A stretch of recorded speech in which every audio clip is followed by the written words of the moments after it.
Magandang umaga sa ating mga kapatid. Tayo ngayon ay nasa unang hari, Kabanata 10. At narito si Pastor Joshua upang magbahagi sa atin ng pang-umagang debosyon. At kahapon, naroon tayo sa Mercy Seat upang i-celebrate ang Feast of Trumpet. Ngayon, narito tayo sa balik sa Wealthy Garden, sa main hall. So kahapon tinalakay natin ang patungkol sa kay Haring Solomon, chapter 1 and 2. Tinatalakay doon kung sino ang papalit sa trono ni David nung siya ay matanda na. At malapit na siyang mamatay, sino ang papalit sa kanyang trono at napili si Solomon. So sa dalawang kabanata yun, hindi tayo dapat makipag-away, maging magkompetensya, maghintay sa timing ng Panginoon dahil siya ang gumagawa ng lahat. Chapter 3 and 11, ito ay patungkol sa pamumuno, sa panunungkulan ni Haring Solomon nung siya ay naghahari sa Israel mula sa chapter 3.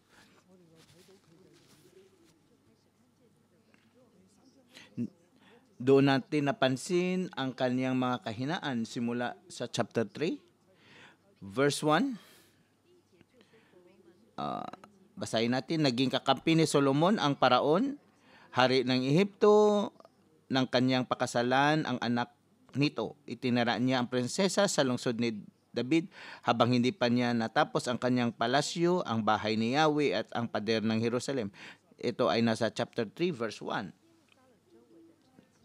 At ang pader sa palibot ng Jerusalem. So, ngunit sa verse 2, ang mga taong bayan ay nagpatuloy pang mag-alay ng kanilang mga handog sa Diyos sa mga sagradong burol. So, ang tatlong verses dito sa chapter 3, ito ang nagbigay ng conclusion sa buong buhay ni Solomon at dito itinuturo kung ano ang naging problema ni Solomon. Kaya nga pinamagatan natin ang chapter 3 na pinipili ng Panginoon ang taong hindi perpekto. Simula dito sa chapter 3, ngayon tayo ay pumunta na sa chapter 10. At dito napagtanto natin na si Solomon ay isang taong hindi perpekto, imperfecto. Iniisip natin na si Solomon dati ay punong-puno ng karunungan, matalino, at dahil sa dami niya ng kanyang kayamanan, napakarami ang kanyang mga ginto, mga mamahaling bato. Ngunit ang haring ito, anong klaseng hari siya? Ano ang kanyang pagkatao? So, lumakad siya ba siya sa katulad ng pamumuhay ng kanyang ama? Sa makatuwid, hindi. So, ngayon habang binabasa natin ang kasaysayan ni Solomon, ang istorya ni Solomon, ang aking pananaw, ang nakikita ko, ang aking pananaw kay Solomon ay nag-iba. Sa nakaraan, kapag tinatalakay ko ang unang hari, Kabanata 10, ito ay patungkol sa karunungan, sa katalinuhan at kayamanan ni Solomon. So ito ang nakikita ko dati. Ngunit wala ito sa liwanag ng banal na espiritu. Ngunit habang tayo ay lumalago, ang banal na espiritu ay binibigyan tayo ng liwanag, ng mga pagbubukas upang makita natin ang kanyang liwanag.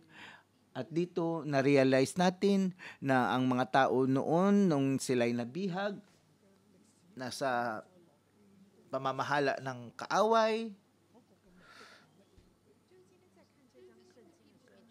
So, ano ang layunin para sa mga taong nabihag? Ano ang aral na kanilang makukuha sa parte ng kasaysayan na ito?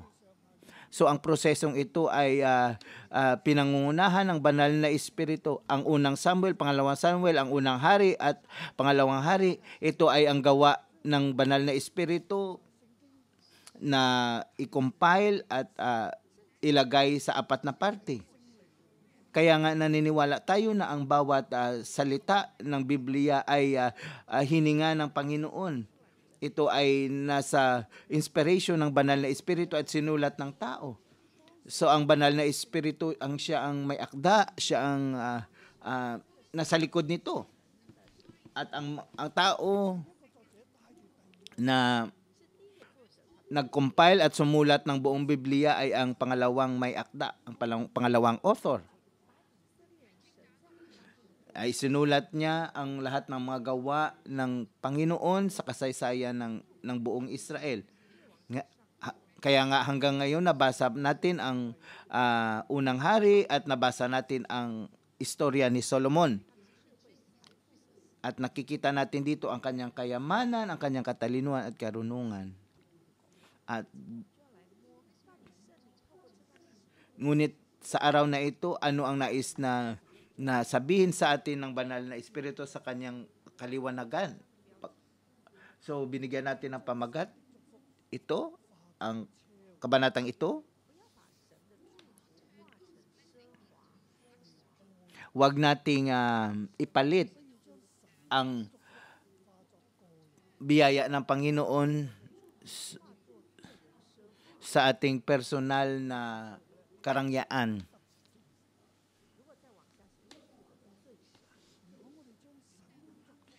Kapag ginawa natin ito, masasaktan natin ang Panginoon. Kung ipapalit natin ang biyaya ng Panginoon sa ating pansariling karangyaan, masasaktan natin ang Panginoon. Kaya makikita natin sa susunod na kabanata, sa chapter 11, na ang galit ng Panginoon ay bumaba. Dito sa chapter 10, na itala ang klase ng marangyang pamumuhay ni Haring Solomon. So, verse 1 to 3, chapter 1 to 3 ng unang hari,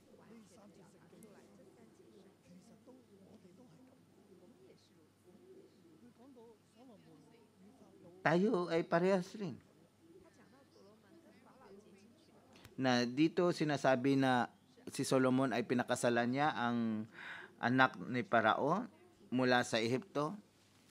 Pinakasalan niya. Ito ay nasa chapter 3 verse 1. Ngunit ang Biblia, pinagbawalan ang mga Israelita na mag-asawa ng mga babaeng hintil, na isulat yon sa aklat ng Deuteronomio. At ang pangalawang bagay, so dinala niya ito sa lungsod ni David hanggang sa matapos niya ang kanyang palasyo, ang bahay ni Yahweh at ang pader ng Jerusalem. So itinira niya ang prinsesa sa lungsod ni David. So naglaan siya ng 7 taon. Dito tala rin na ipinatayo niya ang kanyang palasyo bago ang bahay ni Yahweh. Oo, nais niyang magpatayo ng templo ni Yahweh, ngunit mas binigyan niya ng maraming panahon. Naglaan siya ng mga panahon para sa kanyang sariling kapakanan, sariling bahay, kaysa pagpapatayo ng simbahan ni Yahweh. At sa mga panahong yun, ang mga taong bayan ay patuloy pa rin nag-aalay ng kanilang mga handog sa sagradong burol. So, hindi niya talaga binigyan ng sapat na atensyon ang pagsamba sa Panginoon, at hinayaan niya na magpatuloy na ang mga taong bayan ay mag-aalay ng handog sa Diyos sa sagradong burol. Alam niya, mahal niya ang Panginoon. Chapter 3, mahal ni Solomon si Yahweh at sinunod niya ang tagubilin ng kanyang amang si David. Subalit nag-alay din siya ng mga handog at nagsunog ng insensa sa mga altar sa burol. Bakit na ang mga tao ay gumagawa ng ganito. Dahil sa ang mga Israelita ay nagpakasal o nag-asawa ng mga hintel na babae sa kapanahunan na yun, katulad ng haring na si Solomon. So nasaan na ang kautusan ng Panginoon? At dito sa chapter 4, nagpakita sa kanya ang Panginoon sa panaginip sa Gibeon, ay humingi siya sa Panginoon ng karunungan.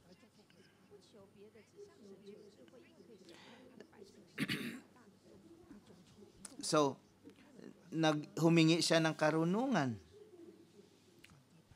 Kaya nga binayayaan siya ng Panginoon ng lahat ng mga bagay.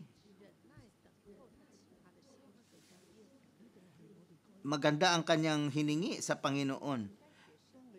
Ngunit dito, marami siya sa kanyang buhay, marami siyang mga hindi magandang ginawa. Ngunit ang Panginoon ay naging patient sa kanya hanggang sa hinintay siya na bumalik sa Panginoon. Akala ba natin si Solomon ay perpekto? Hindi. Marami siyang mga kahinaan, marami siyang mga bagay na nakaligtaan. Ngunit isang bagay ang kanyang ginawa mabuti. At dito, pinagpala siya ng Panginoon, binayaan siya ng Panginoon. So, ano ang nangyari sa kanyang kahinaan, sa kanyang mga nagawang hindi maganda? At dito, ang Panginoon ay naghintay kay Solomon na magsisi at bumalik sa Panginoon. Ngunit si Solomon ay hindi talaga bumalik sa Panginoon.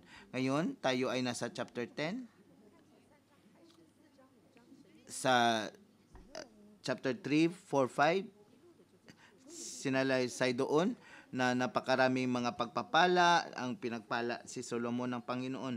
At dito sa chapter 10, patuloy pa rin na tinatalakay ang mga biyaya ng Panginoon na ito ay nag-e-echo lamang ng nangyari sa chapter 4 and 5. Ang Panginoon patuloy na nagbibigay ng kanyang biyaya. So, ngunit paano si Solomon, paano niya ginamit ang pagpapala ng Panginoon? Kaya nga, dito ang pamagat natin na huwag gamitin ang biyaya ng Panginoon para sa sariling kapakanan. So, dito mababasa natin. So, dahil sa napakahaba, gagawin lang natin itong maiksi at mas klaro at mas madaling para sa tao na makita kung ilalagay natin ito sa online. Ayon sa aking training, magbibigay ako ng maiksi na paragraph. So, ngunit dahil kailangan itong ilagay sa YouTube, so kailangan ko itong medyo pahabain. So, purihin ang Panginoon dahil ginagamit na tayo ngayon upang ihatid ang magandang balita sa ang panig ng mundo. So, para sa atin, hindi natin hinahabol ang mga kung ilang viewers na mataas ang ating mga views. So, hindi ito ang aking focus kung para sa mga ating mga branch churches, mga kapatid, kung mapapanood nila ito na ang sapat sa akin. Hindi na upang itaas pa ang mga viewers o mag-aim ng mataas na viewers. Ngunit ibahagi ang nutrients sa ating mga kapatiran, sa ating mga branch churches ang talagang nauuhaw sa salita ng Panginoon upang sila'y makatanggap at sa kanilang pagkarinig nito, matatanggap nila. Kaya hindi natin binibigyan ng atensyon ang parte na ito. Naniniwala ako na anumang binibigay sa atin ng Panginoon, ito ay sapat. At habang binabasa natin dito, mababasa natin ang weaknesses ni Solomon. At dapat tayong magbantay dahil hindi sa ating pansariling kapakanan, para ito sa Panginoon.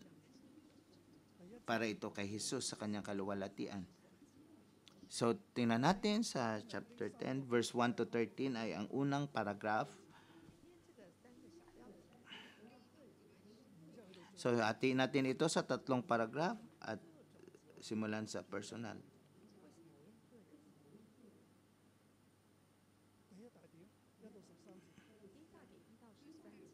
Sa unang paragraph, verse 1 to 13.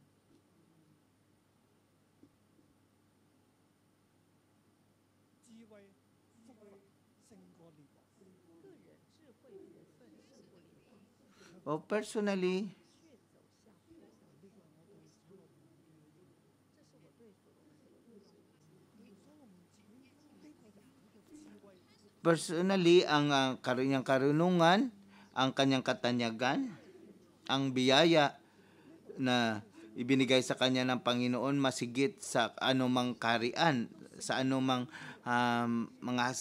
sinong manghari, masigit kaysa Reyna ng Sheba, mas higit sa hari ng Hiram. So, ang Reyna ng Sheba may sarili silang lakas, kakayahan, ganun din ang hari ng Hiram, ngunit masinigitan sila ni Haring Solomon. Ngunit dito, alam natin mula sa Biblia na pabagsak na ang kanyang buhay. Naalala natin sa simula nitong taon, sinabi natin paakyat sa unang araw ng January sa ating pangumagang debosyon, sinabi natin na ascend, paakyat tayo. Ngunit dito si Solomon ay pabagsak. Sa gitna ng pagpapala ng Panginoon, ang kanyang buhay ay pabagsak. Ito ay paalala sa ating mga kapatiran na kahit tayo nasa biyaya ng Panginoon, patuloy tayong umakyat, tumaas. So, napaka madaling bumagsak pababa, di ba? Pero ang paakyat, mahirap. So kung ikaw ay paakyat sa isang burol, mas madali ang daan pababa. Ngunit pag ikaw ay pababa, maring matumba ka. So ito ay patungkol sa mga pangyayari dito kay Solomon. At dito sa Reyna ng Sheba, sa verse 1, nabalitaan ng Reyna ng Sheba ang katanyagan ni Solomon, kaya't nagsadya siya upang subukin ito sa pamamagitan ng mahihirap na katanungan. Verse 1.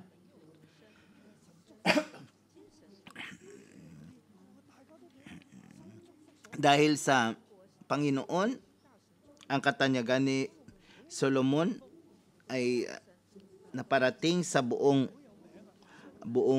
kalupaan. So ang kanyang katanyagan,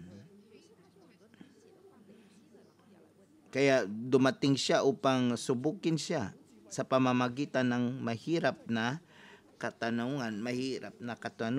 So narinig niya ang katanyagan ni Solomon, kung kaano ang kanyang karunungan.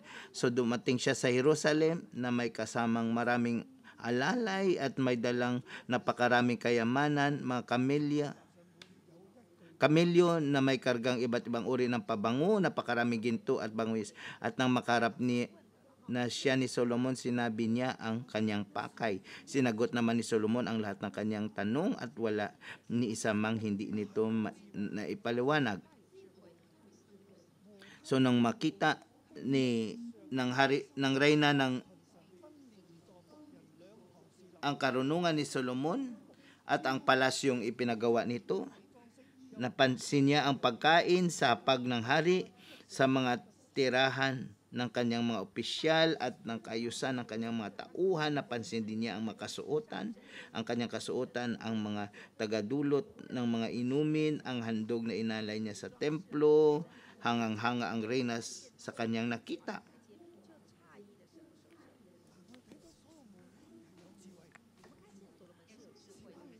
Oo, si Solomon ay merong karunungan. At ang reyna ng Sheba ay napahanga sa kanya. Oo, si Solomon ay merong karunungan at katalinuhan. Sigurado yun. Oo. Nung nag-usap kami sa curator staff, lagi nilang iniisip na binibigyan ko sila ng mansanas, ngunit naintindihan nila ito, natanggap nila ito ng saging. Ngunit dito, nakita ng reyna ng Sheba na walang mahirap na tanong sa hari. So, maaring, pag sinasabi mo, hindi maintindihan ng mga tao, ngunit ang hari ay naintindihan niya. Maraming mga asawa ang tumatango ng kanilang mga ulo. Kung minsan ang kanyang mga asawa ay hindi nila naintindihan ang iyong sinasabi. So dito, sa kay Solomon ay napahanga ang reyna ng Sheba. Ang lahat ng mga palasyo, mga kagamitan, ang ayos ng kanyang kasuotan, ang kanyang mga tauhan, ito ay nasa order. Napakahangang-hangang manner. So, napansin niya, wow, napaka maayos ang kanilang kasuotan, tagapagdulot ng kanyang inumin, ang lahat, ang kanyang mga tauhan. Ito'y kahanga-hanga. At ang handog na inalay niya sa templo, ang mga hagdan, ang kahanga-hanga ito. Kaya sa sobrang hanga niya ay wala nang natira sa kanya na lugar na kung saan hindi siya humahanga, ang reyna. So, bilang reyna, meron din siyang karunungan, ngunit nang nakita niya ang karunungan ni Solomon, sinabi niya na, totoo nga pa lang, lahat ng narinig ko tungkol sa iyo at ang iyong karunungan, hindi ko mapaniwalaan ang mga sinasabi nila sa akin tungkol sa iyo. Ngunit ngayon nakita ko ng lahat na patunayan kung wala papala sa kalahati ang binalita nila sa akin, sapagkat ang iyong karunungan ay talagang higit kaysa ibinalita nila. Napakapalad ng iyong mga asawa, mapalad ang iyong mga tauhan, sapagkat lagi nilang naririnig ang inyong karunungan. Purihin si Yahweh na inyong Diyos na nagpapala sa iyo at naglagay sa iyo sa trono ng Israel dahil sa walang katapusang pag-ibig ni Yahweh sa Israel. Ginawa niya kayong hari upang mamahala dito at may pairal ang katarungan. So, ang hari binigyan niya ng halos na 4,200 kilong ginto. Napakaraming pabangong hiyas, kailanman hindi natumbasan ang dami ng pabangong iyon na bigay ng reyna ng Sheba kay Haring Solomon. Bukod dito, ang mga barko ni Hiram na nagdala ng ginto buhat sa Ophir ay may dala ring mga batong hiyas at napakaraming kahoy ng algum. Ito ang kahoy na ginamit ng mga upuan sa templo at palasyo ng hari at sa mga lira at arpa na manunugtog. Wala na muling dumating o nakita pang kahoy tulad nito mula noon hanggang ngayon. So, dito walang higit pa na mga kahoy na agum na sa kapanahunan ni Solomon. So si Solomon, napakalaking biyaya ang ibinigay sa kanya ng Panginoon. Ano ang nakita ng reyna ng Sheba kay Solomon? Ang lahat ng ito. So ang mga ang almond wood, ang algum wood, na mga kahoy, ang mga ginto na ibinigay ni Haring Hiram sa kanya. Saan ito napunta? Doon sa kanyang entertainment, sa kanyang palasyo, sa mga kagamitan niya. Doon iyon napunta ang lahat ng ito. So ang kapamaraanan sa loob ng palasyo, ang mga gastusin sa loob ng palasyo.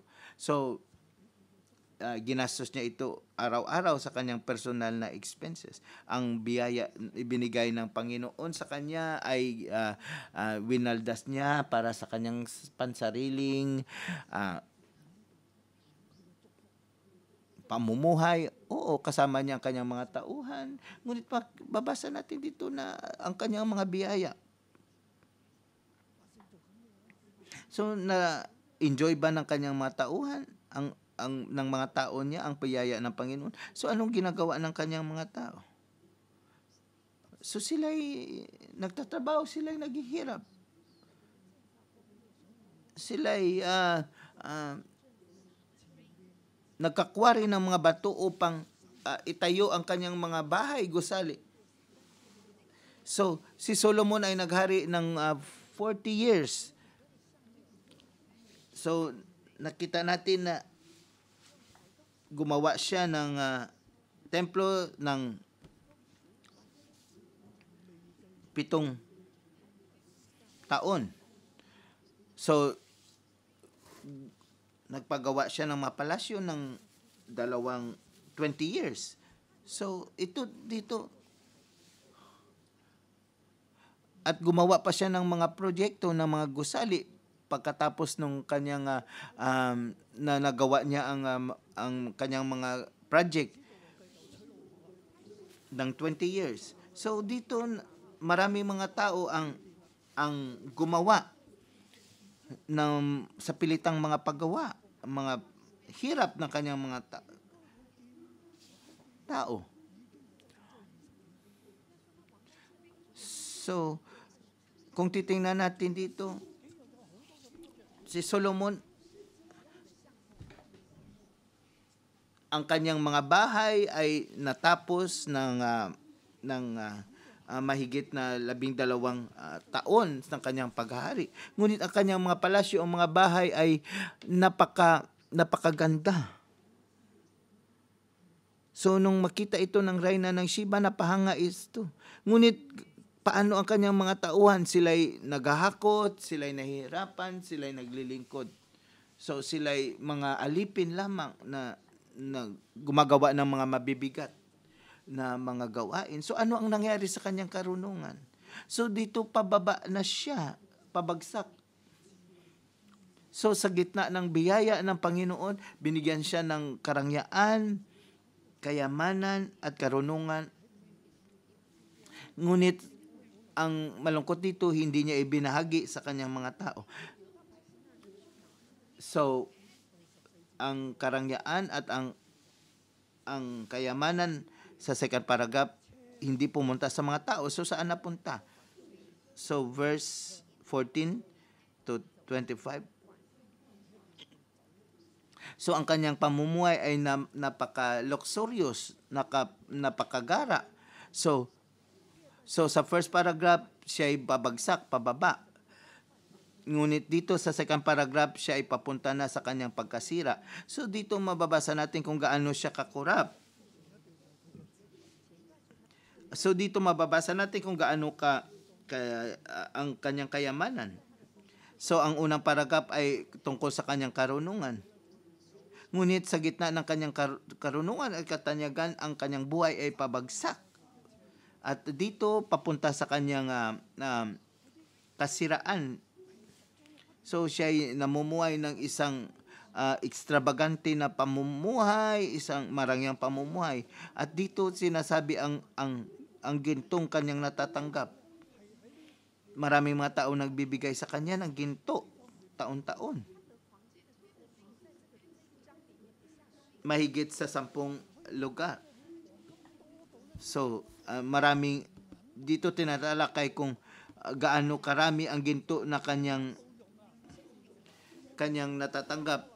Napakaraming ginto na walang lugar ang tanso pa sa kanyang paghahari. So napakaraming ginto ang nasa panahon na yun ng kanyang pag-ari. So ano kanyang ginawa? So verse 14, ang gintong dumating kay Solomon taon-taon ay umaabot sa 23,310 kilo. Hindi pa kabilang dito ang buwis na galing sa mga ngangalakal, ang tubo sa pangangalakal mula sa labas ng bansa. At ang buwis na galing sa mga hari ng Arabia at mga gobernador ng mga lalawigan. So, nagbibigay siya ng buwis na ginto mula sa hari ng mga Arabia at sa mga gobernador ng lalawigan. So, ano ang kanyang ginawa?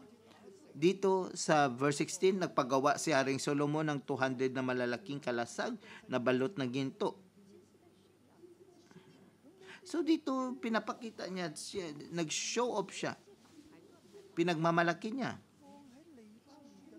So, saan niya inilagay itong malalaking kalasag ng balot ng ginto?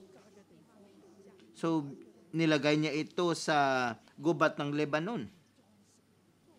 Doon sa kanyang entertainment na lugar. Ito ay para dekorasyon. So, ang lahat ng mga gintong ito ay para sa kanyang pansariling mga pakanan, karangyaan. So nagpagawa rin siya ng malaking tronong yari sa garing ng elepante na may mga balot ding gintong latay.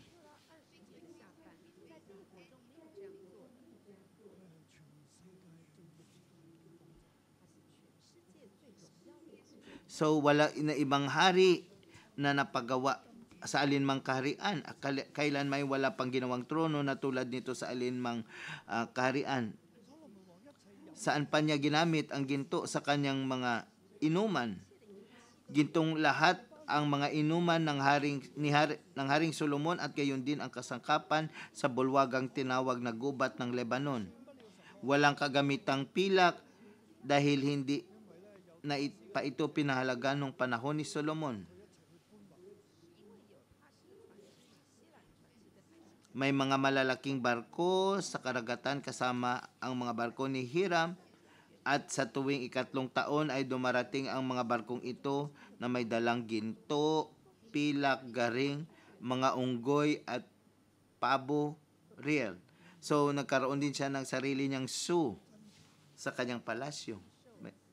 So napakaraming mga barko na puno ng ginto at mga kayamanan at mga hayop. So paano ito? Saan ito? Sa kanyang personal entertainment, sa kanyang karangyaan, sa kanyang kaligayahan. So dito pababa at pagbabagsak na si Solomon.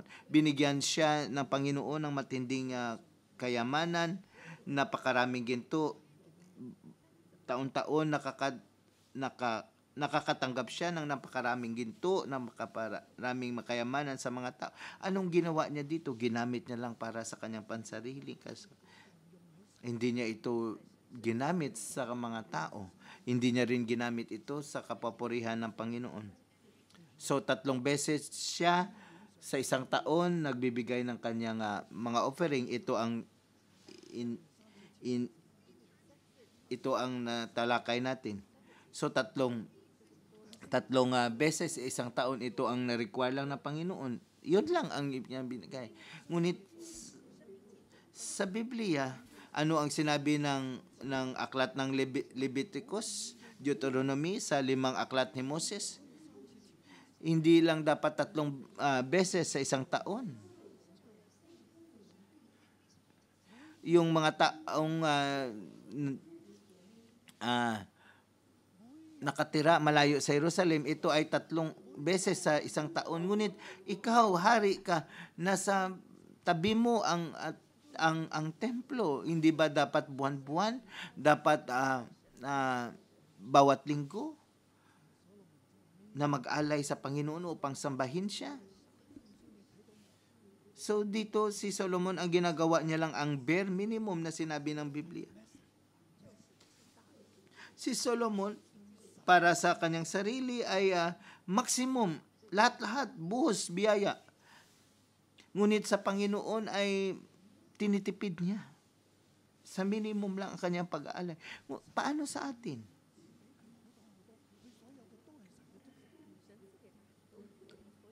Ang Panginoon ay binigyan siya ng napakaraming biyaya. Ang lahat ng nasa kanya ay binigay sa kanya ng Panginoon. Ngunit saan niya ginamit ito? Mga kapatid, kapag binibiyaan ka ng Panginoon at biniyayaan ka ng napakamalaking kayamanan, maraming taong nagmamahal sa iyo at sa panahon ng pandemic ay ikaw nasa proteksyon ng Panginoon. Katulad sa atin, ang bawat kapatiran natin ay pinotektahan ng Panginoon sa pamamagitan ng kanyang biyaya, ng kanyang proteksyon, walang nagkakasakit. At ang bawat isa sa atin ay nasa pagpapala ng Panginoon, nasa ilalim ng kanyang proteksyon, nasa ilalim ng kanyang pag-provide, ng kanyang pagtustos ng lahat ng ating pangailangan. Ano man ang nangyayari sa mundo, tayo'y nakakatanggap ng biyaya. Ngunit paano mo ginagamit ang pagpapalang ito?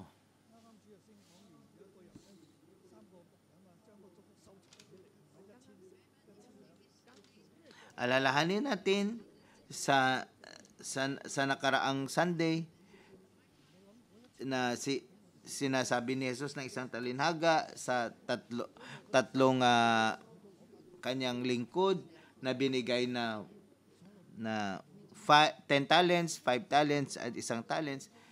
Ang isa ay tinago niya. Ngunit dito si Solomon ay ginamit niya lahat sa kanyang marangyang pamumuhay. So, third paragraph, 26 to 29. So, dito, bumili siya ng mga karwahe, mga ngabayo mula sa Egypto. So, dito, hindi siya nag-rely sa Panginoon. Ang Panginoon ayaw na pumunta tayo sa Egypto upang doon kumuha.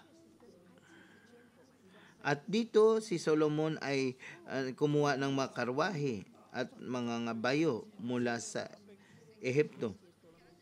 Nagtatag siya ring Solomon ng isang malaking hukbo na binuo ng 1,400 na karwahe at 12,000 na mga ngabayo. So, ang mga ito inilagay niya sa mga bayang himpilan ng mga karwahe at ang Jerusalem upang bantayan ang hari. So, dito, iniisip niya na ang kanyang bansa ay napakalaki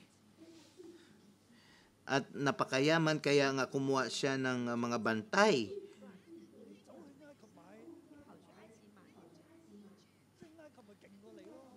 Hindi niya inisip dito na ang pagbabantay ng Panginoon at inisip niya na mas maigi ang mga karwahe at mga ngabayo galing sa Ehipto na mag-protect sa kanila.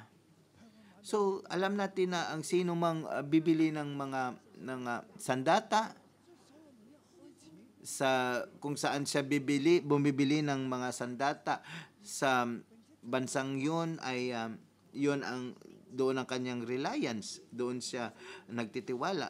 So, mababasa natin yun sa chapter 10 na siya ay nag-rely din sa Ehipto.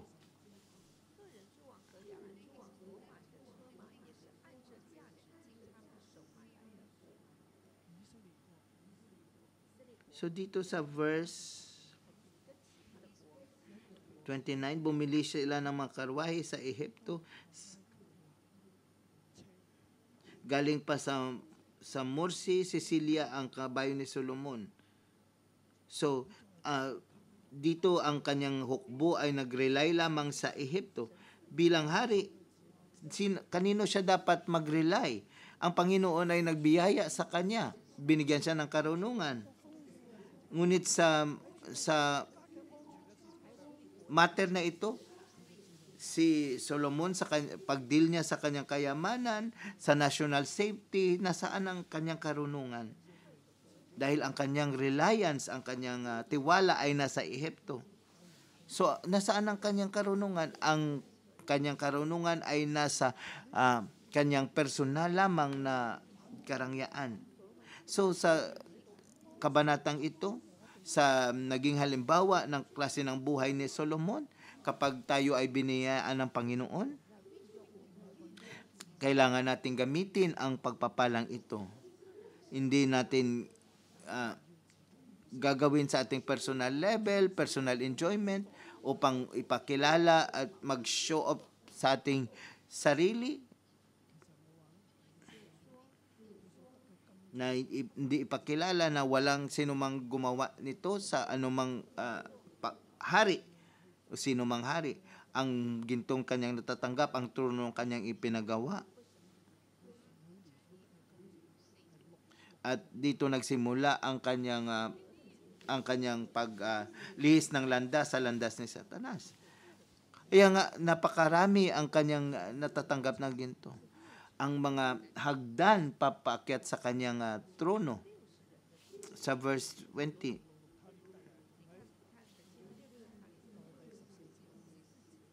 Kailan may wala pang ginawang trono tulad nito na alinmang kaharian. 666 talent. So, ang kanyang trono ay may 6 na baitang paakyat. So, 666 ang numero ng demonyo. So, dito, so nakatanggap siya ng napakaraming ito, ngunit hindi niya kayamanan, ngunit hindi niya ginamit sa tama. Ginamit niya ito sa kanyang sariling palasyo, sa gubat ng Lebanon, yung sa kanyang kasiyahan, sa kanyang enjoyment, sa kanyang entertainment.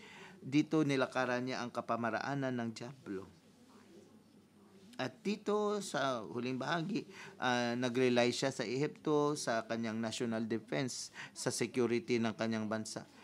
Pwede naman siyang gumawa ng sarili niyang karwahe at mga ngabayo. Bakit hindi na nagawa? Napatayo niya ang napakagarang palasyo. Ngunit bakit siya nag-rely doon sa Ehipto sa kanyang mga ngabayo at sa kanyang mga karwahe? Sa kanyang puso, maring siya'y takot. Maring sinasabi niya na ang Panginoon ay proteksyonan ako at mahal ko ang Panginoon, ngunit iniisip niya na mag-realistic tayo, mas makapangyarihan ang Egypt. Mas maigi ang kanilang mga hukbong sandataan. Maaring ganun din tayo. At pag tinanong tayo na mahal mo ba ang Panginoon? Oo, mahal ko ang Panginoon. Pupunta ako sa church. Nung bumalik na ang physical service, naglinya pa rin ako upang makapasok. At ako isang cell leader, ako nagbibigay ng akong tithe. Nag-evangelize din ako. Mahal ko ang Panginoon.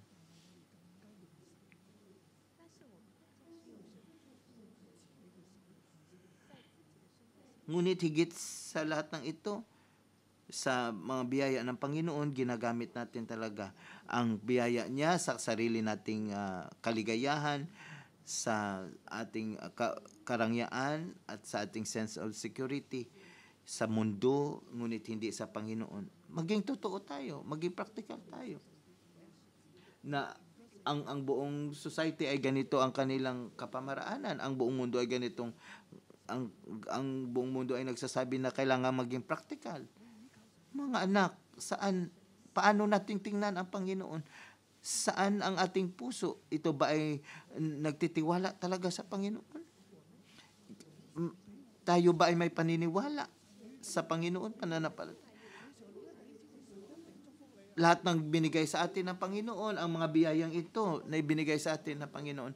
Mga kapatid sa 611, ang Panginoon ay siguradong magbibigay ng biyaya at pagpapala sa iyo. At sinasabi ko ito sa lahat. Kapag hindi ka pinagpala ng Panginoon, sabihin mo sa Panginoon, Panginoon, bakit hindi mo ako pinapapala? Nung tayo ay nagsimulang manampalataya sa Panginoon, tayo ay naglalakad sa kanyang biyaya. Kapag sinunod natin ang Panginoon ng buong puso, papasok tayo sa kanyang biyaya.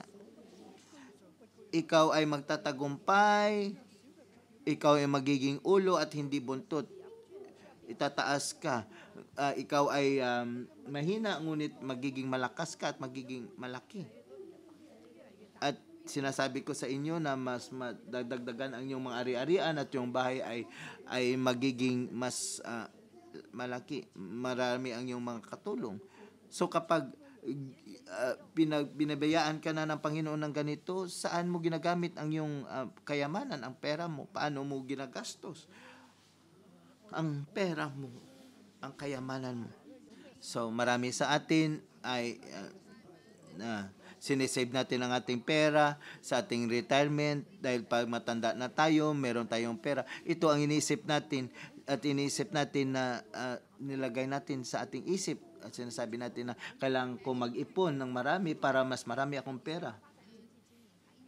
Kaya nga si Solomon ay nagkaroon ng mga negosyo sa karagatan. So, paano natin ginagamit ang ating pera? Gamitin natin sa kapamaraanan ng Panginoon. Gamitin natin sa mga taong nangangailangan. Bilang hari, sa iyong trabaho, ikaw ay isang haligi. So, gamitin mo ito sa kapamaraanan ng Panginoon. Tulungan mo yung iba.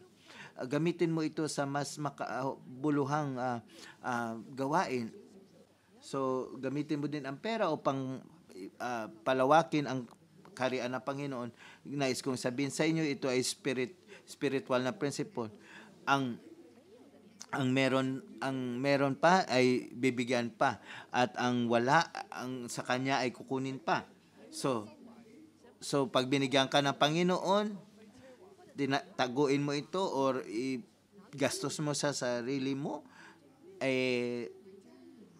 hindi ka katanggap ng mas marami pa. Ngunit pag binigyan ka ng Panginoon at ibibigay mo ito, mas magiging mas marami pa.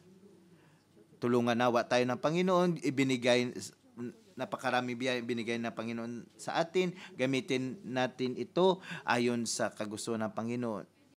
At ito'y magdadala ng mga biyaya sa atin, ngunit hindi natin ito gagamitin sa ating pansariling kapakanan at magkasala sa Panginoon. Huwag lang nating tinan ang sarili nating interes. Tulungan nawa tayo ng Panginoon, at dito tayo nagtatapos sa umagang ito. Maraming salamat sa ating pakikinig.